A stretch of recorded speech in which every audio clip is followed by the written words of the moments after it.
Sige po, reklamo naman patungkol di umano sa mga hindi na i-deliver na balikbayan boxes galing Israel. Ako, matagal lang usapin ang mga ganitong concern. Ha? Ang nagrereklamo po ay si Sir Ma'am Jocelyn Robiego. Siya po ang representative. Mukhang marami itong naging biktima yata sa Israel. No? Representative po ng mga complaining OFW, mga kasambahay po natin na nagtatrabaho ngayon abroad. Hello, Ma'am Jocelyn. Ma'am. Hello, good afternoon po. Hi, Ma'am Jocelyn. Live po kayo sa sumbong nyo. Action agad. Kasama po natin si Colonel Jonathan Pablito at si Sir Joselito Borja. Yes, Ma'am. Paano po kami makakatulong, Ma'am? Ano po ang inyong idudulog? Ay, Sir, una po gusto ko po magpasalamat sa inyo sa tulong na to at saka sa opportunity po na ibinigay niyo po sa amin. At ito po kasi matagal na po naming problema. Yung sa akin po kasi 2023 pa po na kinuha yung box ko mula sa Israel at pinagbayad na rin po ako. Usually po 45 days to maximum 3 months po dumadating sa Pilipinas yung mga balikbayan boxes. Pero lumagpas na po, nag-follow up po kami ng nag-follow up pero pinapaasa lang po kami. Tapos, pinapaasa kayo? Po. Oh, Ma'am. Ma'am, opo, nalaman po namin na ilang balikbayan boxes po ang pinadala po ninyo, Ma'am? Sa akin po, 3 po. Tatlong malalaki po yun na mga balikbayan boxes. Isang buwan at kalahati ay dapat natanggap na po ng inyong mga mahal sa buhay, ano? Yes po, ganun po talaga. Ito 2 years na. 2 years na, wala pang natatanggap? Wala po. Ang tanong ko, Ma'am, nakarating ba sa Pilipinas ang balikbayan boxes ninyo? Ngayon po, nalaman po namin na nandito na po sa Pilipinas kasi nandito na rin po ako. Nandito ka? Okay, sige. Meron po kaming group, tapos may group chat po na nag-send po ng mga names, mga box number ang kumpanyang Focus po. Ma'am, tanong, nasaan po ngayon ang inyong mahiwagang 3 balikbayan boxes na masyadong delayed na, ha? According po doon sa list at saka binigay po nung sa kumpanyang Focus, nandun po sa Focus Company po, dito po sa may Quezon City po. Malapit lang. Ano? Nasaan po kayo ngayon, Ma'am? Montalban, Rizal po. Malapit lang. So, yes po. Napuntahan niyo na po ba yung sinasabi po ninyong company na tumanggap ng balikbayan boxes? Bali last year po kasi nanggaling na rin po ako doon. Kaso wala pa po kasi akong talagang hawak na proof na nandoon na sa kanila yung mga balikbayan boxes namin po. Marami po kami. Ngayon may proof na kayo na nasa kanila? Opo, meron na po kasi mismong sila po yung sa company po nila, yung ka-chat po, meron pong group chat sa WhatsApp po na andun po yung sa Focus. Tapos yun po, sinend po nila yung mga name tapos sabi sa kanila kung sinong willing lang na magbayad daw po ulit. Teka, paano sila yun? Lang daw paano yun? Entertainment nila. Na-deliver na dito, nasa Focus na, pero ayaw ibigay sa inyo. Ibibigay lamang sa inyo. Anong kondisyon? Anong kondisyon? Gusto po nilang magbayad po kami ulit. Ano? Opo. Di ba nagbayad na kayo? Nagbayad po kami doon po sa taong kumuha po ng mga boxes namin, sa Erwin Gose po. Siya po yung Pilipinong kumukuha ng mga balikbayan boxes namin and siya po yung in charge sa pagpapadala po dito sa Pilipinas. Ang nangyari po, ito pong Erwin Gose, hindi po nagbayad sa kumpanyang Focus. Kaya kami po muna, kung hindi nagbayad yung Erwin, bakit naman kinuha ng company at dinala sa Pilipinas kung hindi sila bayad? Pwede ba yun? Ayun nga po ang namin pinagtataka paano po nasasabihin hindi bayad? Nandito na po sa Pilipinas. Tanong ma'am, magkano sinisingil sa inyo per box? Depende po kung taga saan po. Meron po kasing parang may mga conversation ma'am, yung sa'yo. Dahil considering na taga Montalban ka, magkano ang singil sa'yo? Nasa po, kung magkano daw po yung binayaran namin doon kay Erwin. Sa akin po kasi, magkano nga yun, ma'am? $65, tsaka dalawang $75 po. Yun, malaki yun ha? Malaki yun. Opo. Nako malaki po. Baka ang problema dyan, baka wala nang amoy, hindi na mabango yung pabango doon. Sira-sira na po yung mga kita mo na, yung mga sabon-sabon ng mga tsokolate, tunaw na. Yun ang damage. Yun po. Damage doon. Super malaki pong damage yung nagawa. Erwin. Pero ito po sana pinapakiusapan po namin yung Focus Kaso ayaw po talaga nila. Gusto nila magbayad po talaga kami ulit. Anyway, may update po ang ating resource person at gusto ko ako yung mag-introduce sa kanya kasi ito ay aking magiting na classmate. Yon! Ang soon-to-be Police Colonel Jeronimo Di Mayuga Jr., ang Station Commander ng Station 5, Fairview, QCPD. Go ahead, Bok, sa iyong update sa reklamo regarding this case. Boss, good afternoon po sa action ngayon. Boss, yung reklamo ni Madam is napuntahan ng tao ko yung company since katatapos lang Bok ng aming ng conference sa Quezon City, papunta pa ng sa stasyon. Diretso. Bali, na-confirm yung box. Una, tinatanong ko yung pangalan na binigay. So, nagko-conflict kasi iba yung nakapangalan dun sa box eh. Tapos ngayon, na-confirm yung pangalan ni ma'am, may 4 pang box doon. Ang kwento kasi nun, sir, is yung 2 container van na i-declare na dapat ng custom na itatapon na, hindi pumayag yung naki-tie up si Goson, yung sinasabing pangalan, masisira yung pangalan niya. So, kinuha nila in that manner. Kaya lang, sila na ngayon ang nagbayad. Okay. Classmate. Bok, oo. Maraming mga OFW ngayon na nakatutok dahil nga yung mga boxes nila is still hoping sila na makarating pa rin Anyway, sa tingin ko naman based sa pagpunta mo diyan is parang fresh pa yung pagkikipag-usap mo sa kanila So baka pwedeng ma-assist pa sila at ma-untangle ito kasi parang magulo nga. Sabi mo kanina parang iba yung pangalan. Tapos yun na nga dahil sa tagal at kamo parang muntik nang itatapon pala yung container van. Ano bang nangyari doon? Natenga ba yun?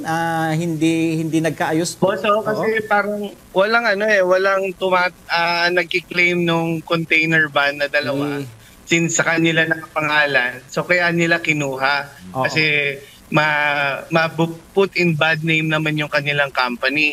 So kinuha nila. Isa ngayon yun sa reason nila. Pero since siyempre may involved na money dito, may nagko-complain naman, para mas maganda, para mas makatulong tayong mga kapulisan, sir, advise ko na lang na pumunta sila sa stasyon at first hand at tutulungan at pupuntahan at sasamahan natin sila, Bok. Yon, aksyong mabilis. Marbilis na aksyon. Wow. Thank you, sir. Yan, ang classmate kong yan ay isa sa mga pinakamatulunging tao na kilala ko. Yon. So, makakaasa po kayo, Ma'am Jocelyn. So, hihintayin kayo ni Sir Jun Di Mayuga sa kanyang opisina at upang kahit papaano ay ma-untangle natin itong kaguluhan na ito. At kumbaga is parang sinasabi ng kabilang panig din na kumbaga malasakit pa sila sa inyo. So ngayon, pag nagharap kayo at kundi makuna yung statement nyo at makuna yung statement naman nila is mapagbangga natin. At kung talagang sa tingin ninyo ay kailangan ninyong mag-file ng kaso is i-assist pa rin kayo ng ating magiting na hepe ng Station 5, Sir Jun Di Mayuga. Salamat sa pagtitiwala sa ating programa, Ma'am Jocelyn. Maraming salamat po. Sa ating magiting na Station Commander, soon to be Colonel Jeronimo Di Mayuga, Bok, kindly provide action videos at yung resulta rin ng inyong investigasyon pagdating sa itong kaso na ito. Thank you very much. Yes, siyempre under the leadership ng ating NCR na ang kanilang active, allied, and able na talagang maging partner tayo ng community para mas mabilis natin matulungan, gagawin natin lahat yan. Siyempre, under the direct supervision tayo ni Police Director Colonel Buslig, gagawin natin yan para ma-actionan lahat ng tulong na maibibigay ng pulis. Akto mabilis. Salamat, Bok, and belated happy birthday sa'yo. Yun. Sa ating dalawa pala, kasi pareho tayo ng birthday. Birthday mo rin yan, boss. Belated happy birthday, boss. Yun. Pareho tayo ng birthday. Beke naman. Siguro, ikaw na rin ang magbasalita.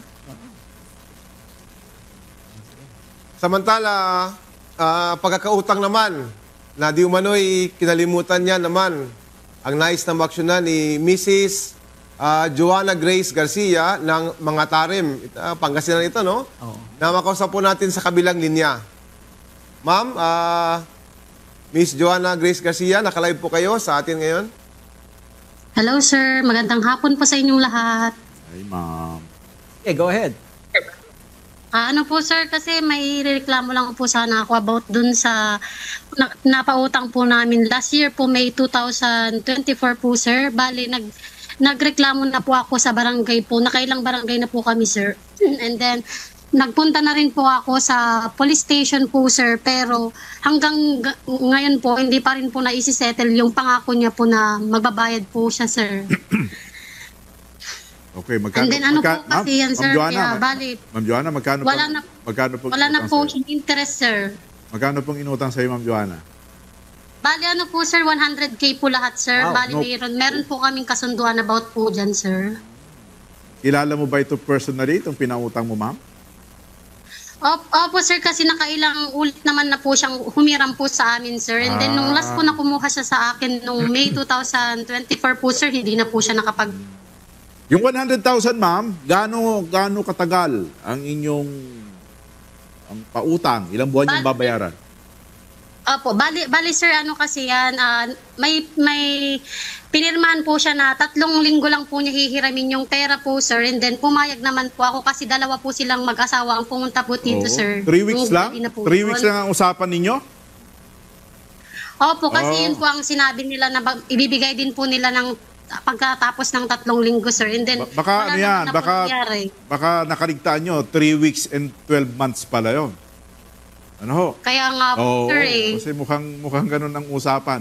O magkano raw naman ang interest na babayaran, ma'am, sa loob ng 3 linggo?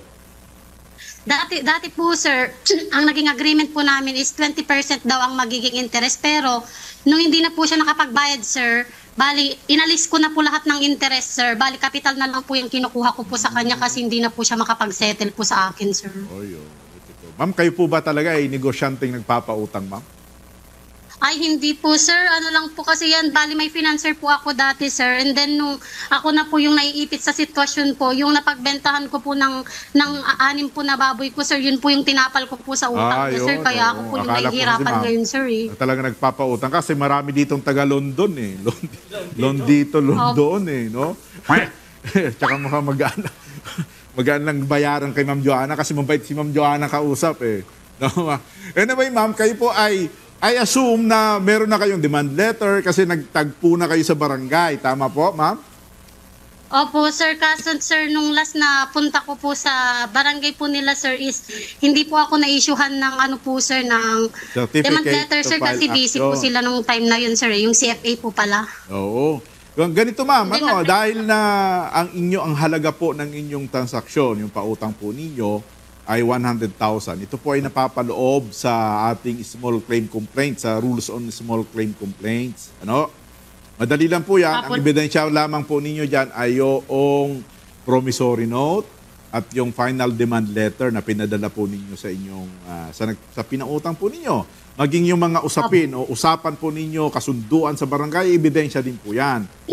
At pumunta po kayo diyan sa korte, no, yung MCTC diyan sa inyong lugar, sa mga Tarem, meron po diyang form na bibigay sa inyo, pipilapan nyo po lang, no, at i-attach yung mga ebidensya, ayun po ay didesisyonan na po sa loob ng 1 buwan ng korte. At kung mapatunayan na meron kayong ebidensya at mga patunay, yan po ay uutusan o aatasan ng korte ni judge, ng husgado dyan, na kayo po ay bayaran sa lalong madaling panahon. Yun lang po ang inyong gagawin, ma'am. Ano po?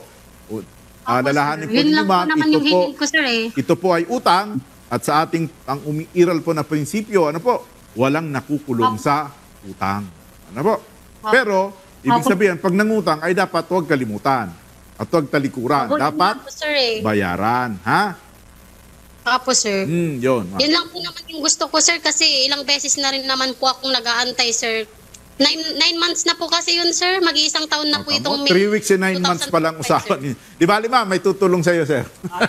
Naman, para dagdag pa sa advice na binigay ni Attorney Roque, ay para tutulong naman sa iyong reklamo, makakausap natin sa kabilang linya ang isang investigation Yun. commission officer pa, official ito, ano, si Lieutenant Enrico Gumapos ng mga tarim. Ayun. Ito ang gagapos sa, Yes. sa nirereklamo ni ma'am. Ha? sige. Go ahead, Lieutenant Gumapos. Yes, sir. Bali, itong si Michelle Fernandez, sir, may dati na po siyang kaso. Nako! Na-arrest po namin noong March 4, 2022 po, sir. Anong kaso yan? Anong kaso yan, Lieutenant Enrico? Stapa rin po, sir. Naku po! Estapa. Ay, talaga. Oh. Nahuli na ba yan? Nakapagpiyansa na ba yan? Nakapagpiyansa po, sir. So, nandyan yan sa inyong lugar. Ano? Ito ba ay nakikita ninyo? Nagtatago pa? Di bali, sir, tignan namin, sir, kung makita namin, sir, huli namin, sir. Tingnan nyo muna kung may warrant. Yun. So, walang nakukulong sa utang, pero may nakukulong sa estapa. Oo. Yun. Oo. Sige, napakagandang development yan. Nakikita nyo naman, mga kasangbahay, ano, kung paano mag-follow up ang ating mga tauhan dito sa ating programa. Ano? Inaalam, hindi lang yung, kumbaga, kung ano na reklamo, pati kung ano yung background. Ano. So, okay. Ma'am Joanna, baka may mensahe naman kayo sa inirereklamo ninyo, knowing na meron na pala siyang kaso bago pa sa inyo. Oh, yun nga lang po, sir. Gusto ko lang po sana sabihin kay Ate Michelle Marsan Fernandez po na ibalik niya na po yung hiniram niya pong pera kasi pinaghirapan ko yun, sir. Sobrang tagal ko pong inipon yun, sir, dahil pinagbentahan ko po yun ng baboy, sir, kasi. Okay. Yan, oo. Nakakalungkot. No? Oo, sana wag na rin paabutin na magkakasuhan pa kasi talagang kung estapa yung kaso niya noon at magsasampa ka rin ng kaso, makukulong. No, na siya. totoo. Salamat sa pagtitiwala sa ating programa, Ma'am Joanna Grace Garcia ng mga Tarem, Pangasinan. Maraming salamat po, sir, sa tulong po ninyo, sir. Lalo na po sa mga Tarm Police Station po, sobrang laking tulong po nila sa akin po sa ng aking nirereklamo, sir. Ayun. Okay, salamat rin kay Lieutenant Enrico Gumapos, investigation ng mga Tarem Municipal Police Station ng Pangasinan PPO.